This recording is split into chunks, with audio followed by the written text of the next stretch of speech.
Assalamualaikum warahmatullahi wabarakatuh. Alhamdulillahirabbil alamin wassalatu wassalamu ala nabiyina Muhammadin wa ala alihi wa ashabihi wa ummatihi ajmain. Qala Allah Ta'ala fi kitabihil karim, a'udzu billahi minasyaitonir rajim. Bismillahirrahmanirrahim. Walaqad yassarnal Qur'ana lidzikri fahal mim mudzakir. Shadaqallahul adzim. Sahabat sekalian, kita berjumpa lagi di dalam program Al-Quran Challenge episode yang ke-9. Kita lanjutkan kajian kita terkait dengan bagaimana memahami Al-Quran dengan mengikuti cara yang diajarkan oleh Al-Quran sendiri. Hari ini saya akan mencoba mengambil beberapa poin untuk disarikan sebagai poin-poin yang harus kita lakukan pada saat kita mencoba memahami Al-Quran Al-Karim. Mungkin ini berbeda dengan pendekatan yang bersifat akademis, di mana disarikan di dalam ilmu tafsir tentang Al-Quran. Kita lebih mencoba mengambil petunjuk langsung dari dalam Al-Quran, poin-poin apa saja yang disampaikan, diajarkan oleh Allah di dalam firman-firman-Nya, agar kita bisa memahami Al-Quran ini sesuai dengan yang Allah ajarkan. Poin yang pertama, Al-Quran menggambarkan kepada kita, mensyaratkan untuk bisa belajar Al-Quran dan memahami dengan baik, maka kata Al-Quran, kita harus menggunakan akal sehat. Tidak bisa tidak. Berkali-kali Allah mengajarkan bahwa tidak bisa mengambil pelajaran dari dalam Al-Quran ini kecuali orang yang menggunakan akalnya. Di antaranya adalah surat Ali Imran ayat 7 itu. Huwallazi anzala 'alaikal kitaba minhu ayatum muhkamatun hunna ummul kitabi wa ukharu mutasyabihat.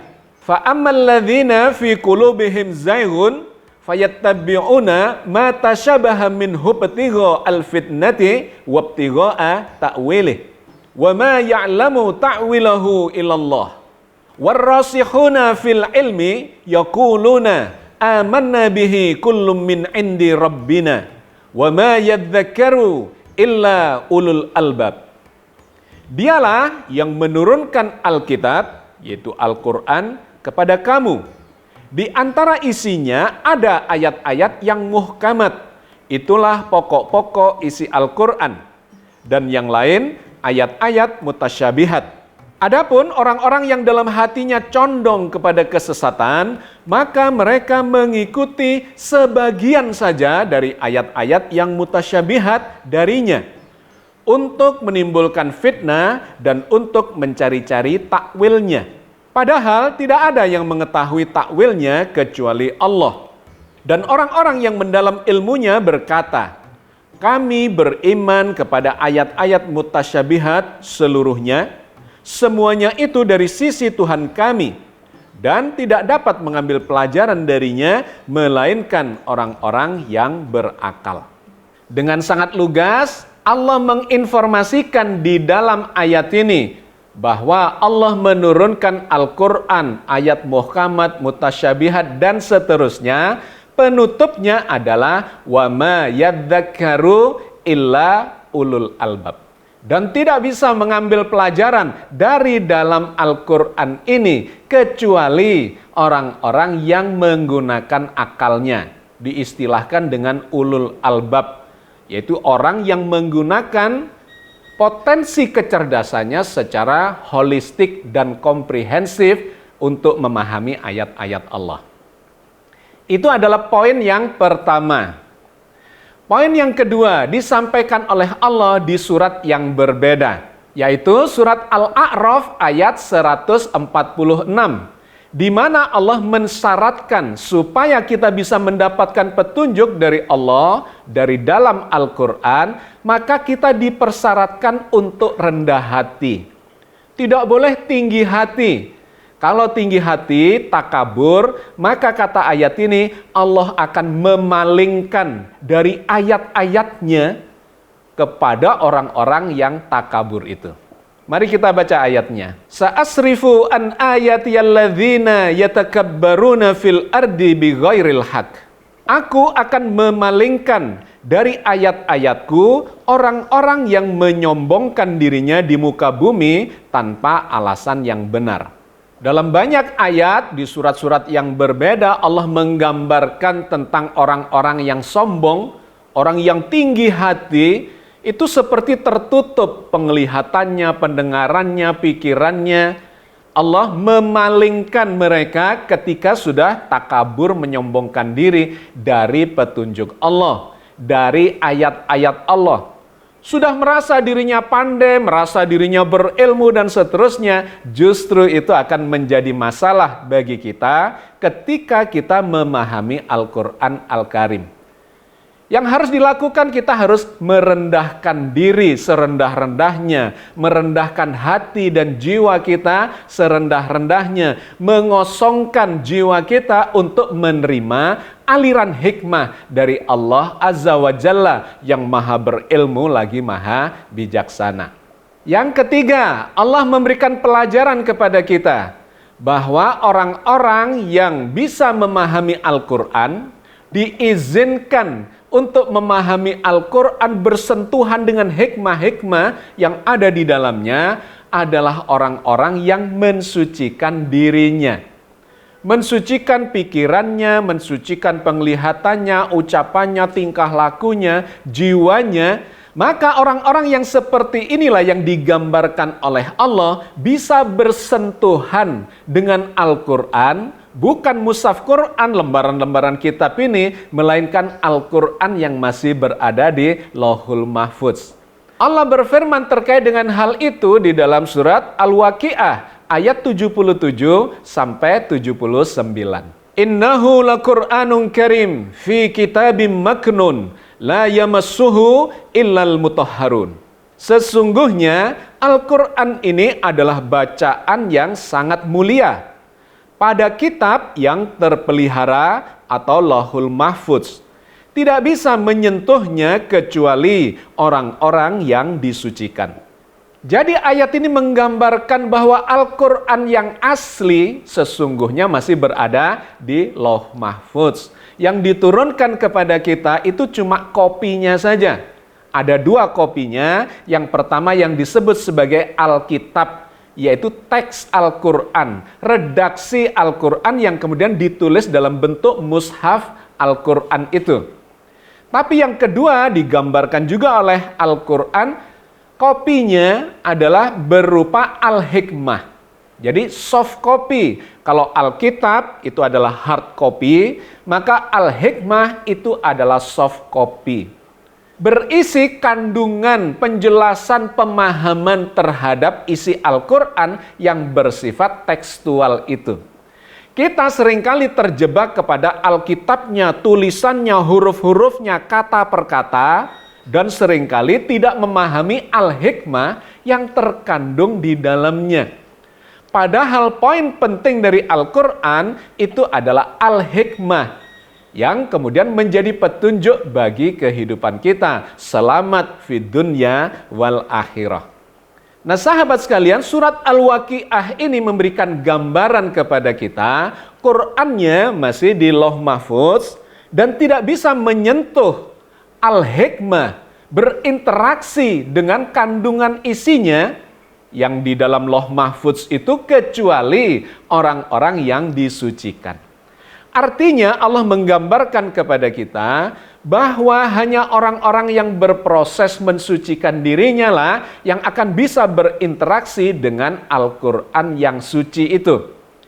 Saya pernah menjelaskan di episode yang lain, di program yang lain, bahwa akan terjadi resonansi antara sesuatu yang memiliki frekuensi yang sama. Kesucian akan meresonansi sesuatu yang suci. Kekotoran akan meresonansi sesuatu yang kotor. Maka kata Al-Quran, supaya kita bisa berinteraksi dengan Al-Quran yang masih berada di Lauh Mahfudz itu, kita harus mensucikan jiwa kita. Begitu disucikan, kita membaca Al-Quran, maka informasi-informasi yang difirmankan Allah di dalam Al-Quran itu akan mengalir ke dalam jiwa kita. Itu adalah poin yang ketiga. Poin yang keempat, Allah menggambarkan bahwa pemahaman Al-Quran itu berproses secara keilmuan. Bahwa setiap kita membaca Al-Quran, itu akan terjadi penambahan ilmu. Boleh saja awalnya seperti Nabi kita yang ummi, tidak bisa baca tulis, tidak pernah tahu apa itu kitab suci yang sebelumnya, dan kemudian juga tidak pernah membaca dan menulis kitab suci dengan tangannya, begitu kata Al-Quran. Allah mengajarkan kepada beliau al-hikmah, kandungan isi Al-Quran itu. Dan kemudian diperintahkan untuk senantiasa berdoa agar Allah menambahkan ilmu dengan turunnya wahyu itu. Maka itu bisa menjadi contoh keteladanan bagi kita semua. Bahwa sesungguhnya proses membaca, memahami Al-Quran itu berproses mengikuti kaidah-kaidah keilmuan, di mana Allah akan mengalirkan ilmu itu kepada orang-orang yang dikehendakinya dikarenakan sudah memenuhi syarat-syarat untuk terjadinya proses keilmuan itu. Allah berfirman di dalam surat Thaha ayat 114. Wala ta'jal bil Qur'ani min qabli ayyuqda ilaika wahyuhu wa qur rabbi zidni ilma. Dan janganlah kamu tergesa-gesa membaca Al-Quran sebelum disempurnakan mewahyukannya kepadamu. Dan katakanlah, ya Tuhanku, tambahkanlah kepadaku ilmu pengetahuan. Dan poin yang kelima terkait dengan syarat-syarat atau apa yang diajarkan Allah kepada kita untuk memahami Al-Quran. Allah memberikan jaminan yang menarik bahwa kepahaman isi Al-Quran itu sesungguhnya atas tanggungan Allah. Itu disampaikan oleh Allah kepada Nabi Muhammad dan kemudian menjadi contoh keteladanan bagi kita semua bahwa Al-Quran itu memang firman Allah dan hanya Allah yang tahu apa maksudnya.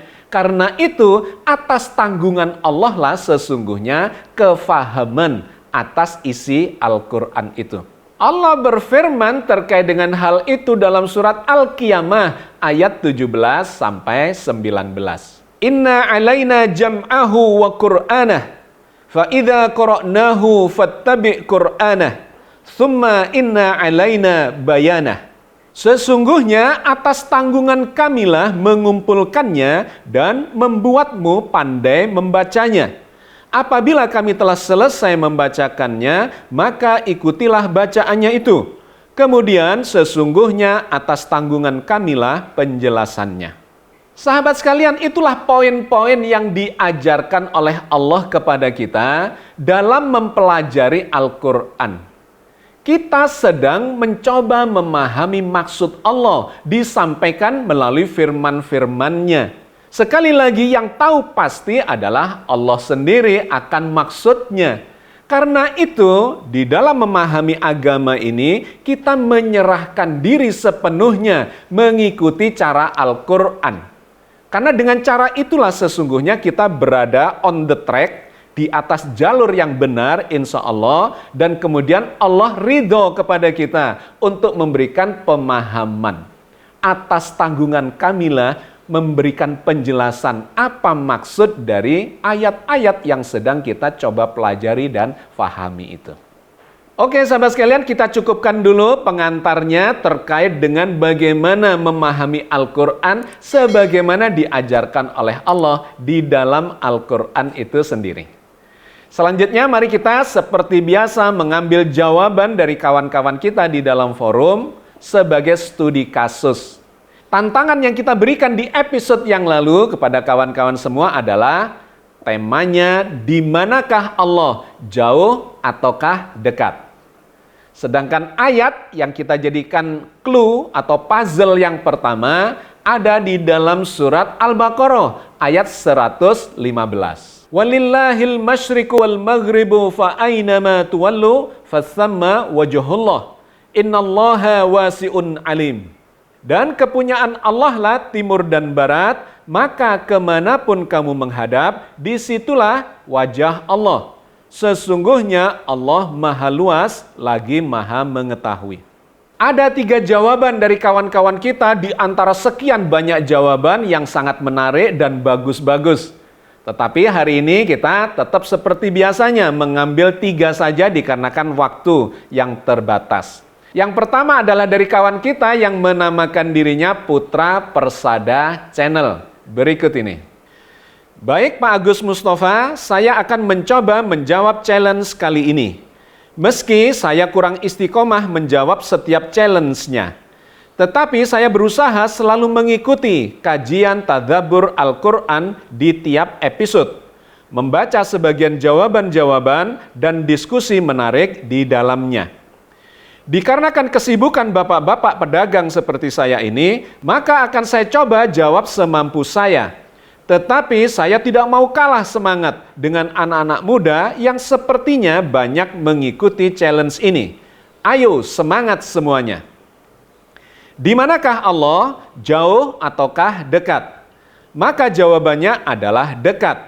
Bahkan tak berjarak dengan kita sesuai ayat Al-Quran surat Qaf ayat 16. Dan sungguh kami telah menciptakan manusia dan mengetahui apa yang dibisikkan oleh hatinya. Dan kami lebih dekat kepadanya daripada urat lehernya. Juga dijelaskan dalam Quran surat Al-Baqarah ayat 186. Dan apabila hamba-hambaku bertanya kepadamu Muhammad tentang aku, maka sesungguhnya aku dekat. Aku kabulkan permohonan orang yang berdoa apabila dia berdoa kepadaku. Hendaklah mereka itu memenuhi perintahku dan beriman kepadaku agar mereka memperoleh kebenaran. Namun jika pertanyaannya terkait lokasi keberadaan Allah, di manakah Allah berada atau di manakah letak Allah, maka jawaban sederhananya adalah justru letaklah yang berada di dalam Allah. Allah berlokasi dimanapun, bahkan seluruh lokasi tak mampu menampung Allah.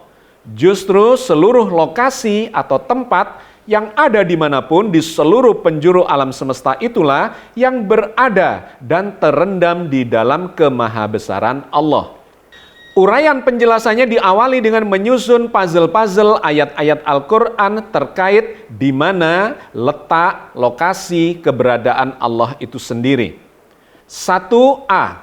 Allah ada di sekeliling kita, di setiap tempat, kemanapun kita menghadap, di situ ada Allah. 360 derajat, membujur atau melintang wajah kita, diputar ke arah manapun, di situ pasti menatap Allah. B. Cakupan radius lokasi Allah itu sangat luas dengan pernyataannya yang maha luas. Sementara sains modern masih belum menemukan luasnya ujung alam semesta sampai saat ini. Hal ini dijelaskan dalam surat Al-Baqarah ayat 115. Dan milik Allah timur dan barat, kemanapun kamu menghadap, di sanalah wajah Allah. Sungguh Allah maha luas, maha mengetahui. 2. Kali ini Allah mempertegas bahwa radius, lokasi atau jangkauan Allah meliputi segala sesuatu apapun yang di langit, galaksi-galaksi di angkasa maupun di bumi. Sementara perkembangan sains terbaru terkait luasnya alam semesta setidaknya 250 kali 46,5 miliar tahun cahaya. Wah, dari sini bisa kita bayangkan betapa luas dan besarnya area yang menjadi teritorial kekuasaan Allah. Ini pun sains masih yakin belum mentok ketemu ujung alam semesta. Sungguh sulit dibayangkan. Penjelasan ini dapat kita temukan dalam Quran surat An-Nisa ayat 126. Dan milik Allah lah apa yang ada di langit dan apa yang ada di bumi, dan Allah maha meliputi segala sesuatu. 3. Selain mencakup ujung alam semesta, ternyata lokasi keberadaan Allah kali ini juga sangat dekat dengan diri kita, bahkan lebih dekat daripada urat leher kita yang tidak ada jaraknya lagi dengan diri kita. Dijelaskan dalam surat Qaf ayat 16. Dan sungguh kami telah menciptakan manusia dan mengetahui apa yang dibisikkan oleh hatinya, dan kami lebih dekat kepadanya daripada urat lehernya. 4. Allah ada di mana-mana. Setidaknya dia ada dimanapun manusia berada. Setiap ada manusia, di situ ada Allah. Bahkan Allah ada di seluruh permukaan bumi. Hal ini dijelaskan dalam Quran surat Al-Hadid ayat 4. Dia mengetahui apa yang masuk ke dalam bumi dan apa yang keluar dari dalamnya, apa yang turun dari langit dan apa yang naik ke sana, dan dia bersama kamu di mana saja kamu berada. 5. Lagi-lagi Allah mengisyaratkan lokasi teritorialnya mencakup langit, yaitu bintang-bintang, galaksi, dan ruang kosong di antara galaksi-galaksinya, dan bumi. Dijelaskan dalam surat Ali Imran ayat 5. Bagi Allah tidak ada sesuatu pun yang tersembunyi di bumi dan di langit. Dari 5 poin di atas, jika dicerna, maka lokasi keberadaan Allah akan tergambar atau terkesan Allah ada di mana-mana. Poin 1, dari dalam urat leher kita, bahkan urat leher seluruh manusia. Poin 2, Allah ada dimanapun, setiap di situ ada manusia. Poin 3, letak Allah dari seluruh permukaan bumi, bahkan di dalam bumi, hingga Allah juga di ujung galaksi atau bintang yang dapat kita amati. Nah, hal ini harus diformulasi dengan satu ayat lagi terkait Allah yang zatnya maha tunggal di dalam Quran surat Al-Ikhlas ayat 1. Katakanlah, dialah Allah yang maha tunggal atau maha esa. Dengan demikian dapat disimpulkan, dengan sebegitu banyak dan luasnya keberadaan Allah didasari atau dilandasi dengan Allah itu hanya ada satu, tunggal, esa, maka itu artinya pertanyaan di manakah Allah? Pertanyaan ini menjadi tidak relevan. Sebab kita semua manusia dan bahkan bumi beserta galaksi atau bintang terjauh itu yang justru berada di dalam kebesaran zat Allah yang maha besar. Jadi uniknya dalam challenge ini, jika pertanyaannya menanyakan jarak, maka jawabannya adalah dekat. Tetapi jika yang ditanyakan adalah di mana lokasi keberadaan Allah, maka pertanyaannya bukan Allah letaknya berada di mana, tetapi segala letak, segala tempat, segala lokasi, itulah yang justru berada di dalam zat Allah. Karena alam semesta yang berupa ruang, waktu, materi, energi, dan informasi itu semua diciptakan oleh Allah. Quran surat Az-Zumar ayat 62. Allah pencipta segala sesuatu dan Dia maha pemelihara atas segala sesuatu. Kesimpulannya, alam semestalah yang justru terendam di dalam eksistensi zat Allah. Wallahu a'lam bishawab. Komentar saya ada dua. Yang pertama, saya mengapresiasi analisanya yang sangat luas dan mendalam. Yang kedua, tinggal merapikan saja cara mempresentasikan, cara menuliskannya. Secara umum, sangat bagus apa yang disampaikan oleh sahabat kita di dalam jawabannya ini. Contoh kasus yang kedua adalah jawaban yang disampaikan oleh kawan kita Siti Safrina. Saya bacakan semuanya karena jawabannya pendek. Tajuk, di manakah Allah? Jauh atau dekat? Assalamualaikum, salam dari Malaysia. Alhamdulillah selama challenge ini dianjurkan, saya amat kagum dengan rakan-rakan semuanya yang memberikan jawaban yang cukup padat dan luar biasa. Sehingga kan saya seperti tidak berani mencoba menjawab challenge dari Pak Agus. Tetapi hari ini karena challenge-nya bertajuk di manakah Allah jauh atau dekat, saya beranikan diri menjawab karena ini adalah antara tajuk yang sangat menarik bagi saya yang Pak Agus pernah sampaikan, sehingga saya tidak dapat lupakan dan yang saya akan gunakan. Pengalaman Pak Agus yang diperoleh dari bapaknya sendiri, yaitu yang ditanyakan bapaknya, di manakah Allah? Jawaban bapaknya itu seperti air teh yang tidak bisa dibezakan antara air teh dengan air putih. Begitulah keberadaan antara Allah dan makhluknya. Sudah tidak dapat dipisahkan lagi karena kita bersatu dengan Allah. Antara contoh di dalam Al-Quran pula pada surah tersebut, 1. Al-Baqarah ayat 115, An-Nisa ayat 126, Qaf ayat 16, An-Nur ayat 35. Kesimpulannya dari Al-Quran, ternyata seluruh makhluknya berada dalam Allah. Diliputi Allah tidak berjarak, yaitu kita bersatu dengan Allah. Sesungguhnya makhluk ini berada di dalam Allah, tetapi makhluk itu bukan Allah. Seperti di surah An-Nur ayat 35, antara cahaya dengan pelita. Komentar saya yang pertama, saya memberikan apresiasi kepada Siti Safrina yang telah mengikuti sepanjang kajian kita sampai hari ini dan kemudian memberikan jawaban yang ringkas berdasarkan pada apa yang telah menjadi kajian kita selama ini. Dan yang kedua, saya tinggal menganjurkan sedikit dalam hal penyampaian presentasinya, di antaranya adalah terkait dengan ayat-ayat, itu akan lebih baik kalau teksnya dicantumkan meskipun tidak pada teks Arabiknya, melainkan pada terjemahnya untuk memudahkan pembaca di dalam memahami argumentasi kita. Kemudian kasus yang ketiga dari kawan kita Muhammad Khudori, yang jawabannya juga ringkas. Saya bacakan berikut ini. Assalamualaikum Pak Agus, Alhamdulillah saya mengikuti dari episode 1 sampai 8, program ini sangat bagus dan berkualitas. Sampaikanlah walaupun satu ayat, karena satu ayat akan melengkapi puzzle itu.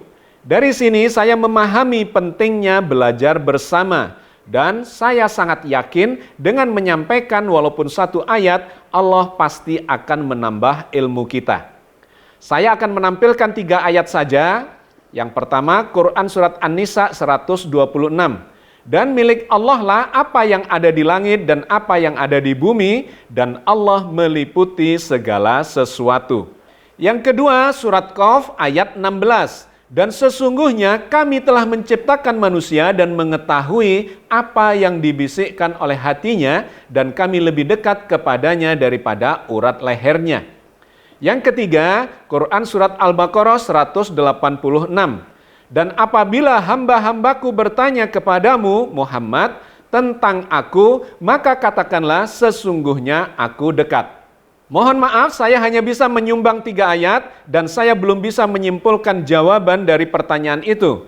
Saya menunggu ayat-ayat lain, baik dari teman-teman di kolom komentar dan penjelasan dari Pak Agus, agar dapat pemahaman secara utuh. Sekian, terima kasih. Komentar saya yang pertama, saya memberikan apresiasi tentang keteguhan Pak Khudori untuk melakukan proses pembelajaran. Nggak ada masalah, mari kita mulai dari 1 ayat, insya Allah, Allah akan terus menambahkan kefahaman kepada kita.